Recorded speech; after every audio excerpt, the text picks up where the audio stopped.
Yo, what's going on, guys? Welcome back to a new video on the channel, guys. Now today we are talking about a trusty little camera. Let me grab one. I've got one over here. We are talking about GoPros. Now the one that I currently have here is a GoPro Hero 8. So just after I bought this, they released the Hero 9, which was the worst thing for me. It annoyed me so much. But based on people that have had the 9 and the 8, I've watched videos and they've said that there's no really big difference. And the biggest difference between this camera and the new one is that the new one has like a front-facing screen so that you can vlog on it and stuff. But I mean, with a GoPro, they're so versatile and they capture so much in the frame that you could hold it out pretty much anywhere and it's always going to get everything you want in focus. And that is why I love these cameras. They're just so reliable. They have great image quality and you can always get the picture that you're looking to get. And they're so small, you can whack them anywhere. And I mean, they're so cool. I love GoPros. So what is a GoPro? I'm pretty sure if you're watching this video or if you've watched my channel at all, you'll know what a GoPro is.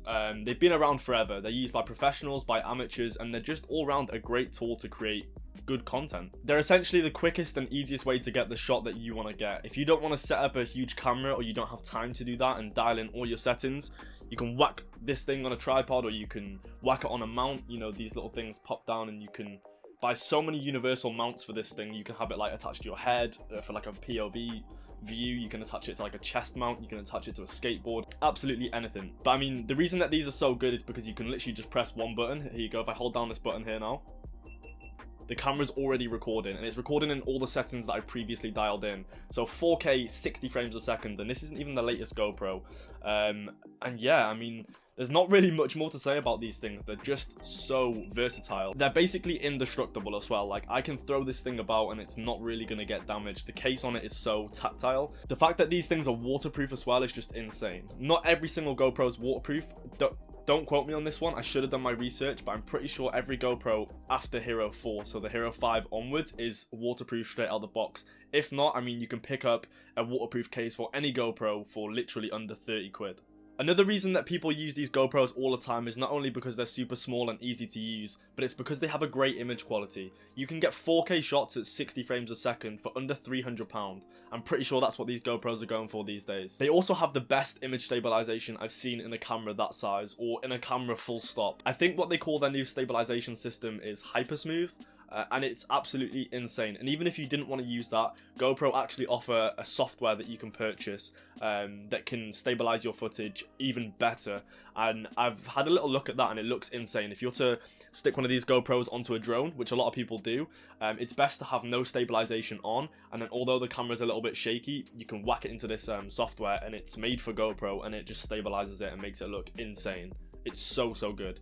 So what exactly are we talking about today? What I decided I'd talk about is top 5 tips on how to get the best footage out of your GoPro, because maybe if you want to start YouTube or you want to start making videos and you don't know what camera to get, a GoPro's sick to get, first of all. Like I said, they're so small, you can take them anywhere, they're relatively inexpensive, and you can produce a great image from the GoPro. Before I dive into them top 5 tips, I want to talk about, first of all, when would you use a GoPro? Because for somebody like me that's got a professional camera on a tripod here, I'm someone that likes to dial in my settings perfectly, have the aperture, have the ISO, have the picture profile, have everything, you know, to my liking when I'm creating a video or even pictures. A GoPro doesn't offer all of them settings. However, a GoPro is really important if you can't take your main camera. If you have like a big DSLR or a big cinema rig and you can't take that anywhere, say if you're on a plane and you want to whack your main camera setup in your bag and under the plane in the storage, or if the GoPro is the only camera you have and you don't have another camera to film. GoPros are also really good for capturing a unique perspective. Like I said, they're so small you can put them anywhere. So for somewhere that I can't put this big camera, I can whack this camera there.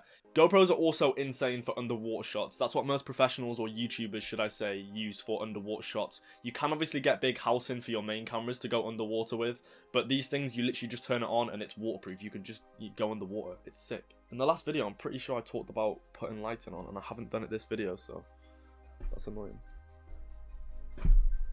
So without wasting any more of your time, let's get into the top 5 tips from myself on how to use the GoPro and get the most out of it. So the first major tip I would give you when shooting on one of these bad boys is to put the color profile on flat and to also have low sharpening. I'm not sure how many GoPros have these options. I'm pretty sure it's all of them, but I know from in camera you can change the sharpness of your image, and by default it's on high. I started using this GoPro basically straight out of the box, just shooting video, and I realized it was a little bit grainy and a bit too sharp, and then I realized later on that it was already on high sharpness out the box essentially. So what I needed to do was change that to the lowest possible setting, which is just low, and then that gives you more of a flat image that you can then later in post-production up the sharpness or the contrast or whatever it is you're looking to do. It's also the same with the color profile. I'm pretty sure it comes straight out the box on GoPro color, which is their default color profile.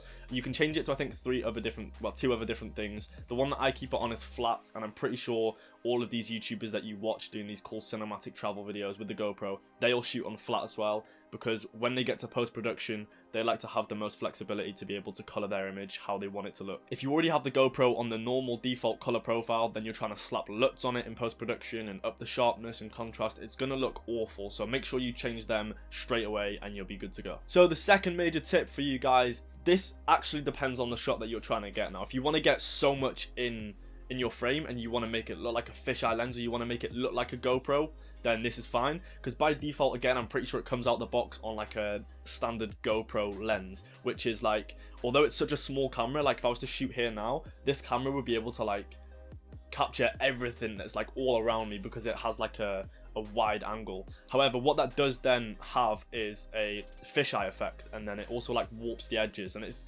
personally, I'm not a huge fan of it. If I was trying to get a shot where I wanted so much in frame, I might use it. Or if I wanted the audience to know that I was shooting on a GoPro, again, I might use it. However, there is also a profile on the GoPro called linear, I believe. And that is the one that I use. Again, I'm pretty sure most people use linear. It makes it look more like a normal camera, where it's just like, it's a little bit more cropped in. You're still going to get everything in the shot that you want to get. It's still such a wide angle lens.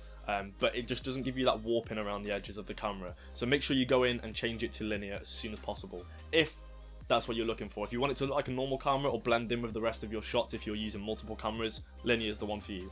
If not, if you want it to look like a hardcore GoPro skiing POV video, then go for it. You can have it on whatever setting you want. But in my opinion, and probably most others' opinions, if you're trying to get the most professional look out of your GoPro, linear is the camera angle for you. So the third major tip when using a GoPro is to turn on Hypersmooth. Now, this is a controversial one actually. Again, I'm not sure which GoPros offer Hypersmooth. I know near enough all GoPros have a stabilization process in camera though, which is good. On the new ones, they have what's called Hypersmooth. I'm pretty sure it's from like GoPro Hero 7 onwards.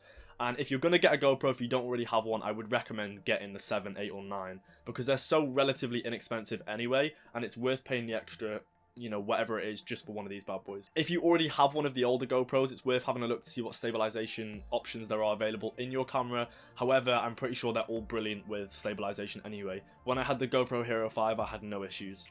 If you have one of the newer ones, turn on Hypersmooth. If you're shooting anything handheld or you're not on a gimbal, I'm pretty sure you're not going to have this on a gimbal. It's so light that you probably couldn't find the gimbal for it. So yeah, turn on Hypersmooth, and even when you're walking with the camera, if you're shaking it about, it does a brilliant job of keeping it smooth. Again, that will crop in your image a little bit, but not to an extent where you'd notice it when you're editing or when you publish the video. The reason I said it's a little bit controversial is because, like I said at the start of this video, if you wanted to whack this thing on a drone, or if you wanted to stabilize it in post later on using Real Steady Go, which I'll leave a link to in the description below. This chair's so creaky. I need to get a new chair. This is relatively new though, and it's just, yeah. Real Steady Go is a great software. I learned about this very recently, and I looked at examples of people that have Hypersmooth on, of people that have no stabilization, and then Real Steady Go, and trust me, it makes it so seamless. It's crazy. It's like your camera's on a gimbal the whole time, probably even smoother than a gimbal, like a glide cam or something. I'd say you don't need to use Hypersmooth unless you are going to whack it on like an FPV drone, or any drone for that matter. If you're just shooting handheld, I would, or you know, putting the camera somewhere, whatever, I'd recommend leaving Hypersmooth on, because it gives you a very, very stable shot. So the fourth tip I would give you when using a GoPro is to use the size and the functionality of the GoPro to your advantage. Now, if you have a normal camera like I do, or any other camera that probably shoots what you think is better quality, or have more dynamic range, or have a better depth of field. So for example, this camera that I'm shooting on right now, it's well and good using that because you're going to get a better shot. However, if you're trying to tell a story, sometimes using the GoPro can even be better than using a camera like this. If I wanted to get this, you know, say for example, I was shooting a cinematic sequence and I wanted to shoot myself pouring a coffee.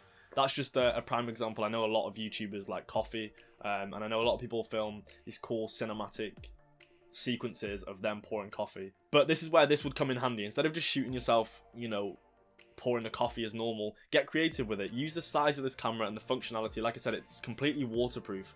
You can like whack this at the bottom of a cup and then pour water over it, and it's a cool perspective for your viewers. Like, they wouldn't expect to see that. Most people that film sequences like that would just film it as normal, whereas like I said, if you use the size and the functionality of the GoPro, you can get some really cool creative shots. It doesn't even have to be where water's involved, because it's waterproof. Like I said, you can just whack it in water essentially, but it doesn't have to be like that. I can't really think of an example where you'd need to use this and it's small form factor, but there are definitely so many different ways that you can. If you need to get a specific shot and you can't fit your main camera in the position of where you need to, this comes in handy.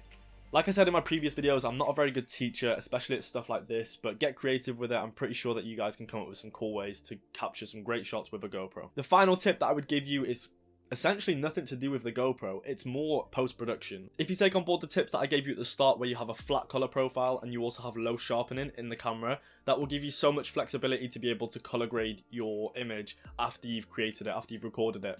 So this tip is essentially to be able to color grade your footage correctly, or how you want to. So let me know if you want to see any tutorials on how to actually color grade GoPro footage, or any footage for that matter, because I do enjoy doing stuff like that.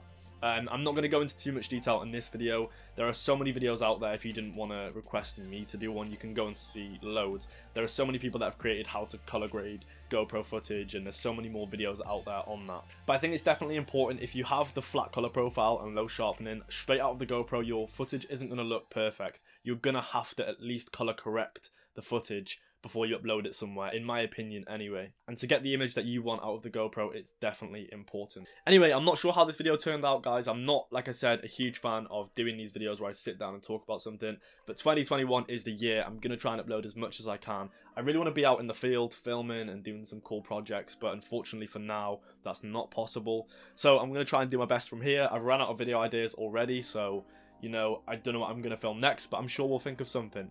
If you have any ideas, leave them in the comment section below. Other than that, I hope you enjoyed the video, and if you learned anything, leave a thumbs up, or if you didn't learn anything, still leave a thumbs up. It goes a long way for me, as I always say. And that's pretty much it. I'll catch you guys in the next video, hopefully next week. I can't guarantee. Peace.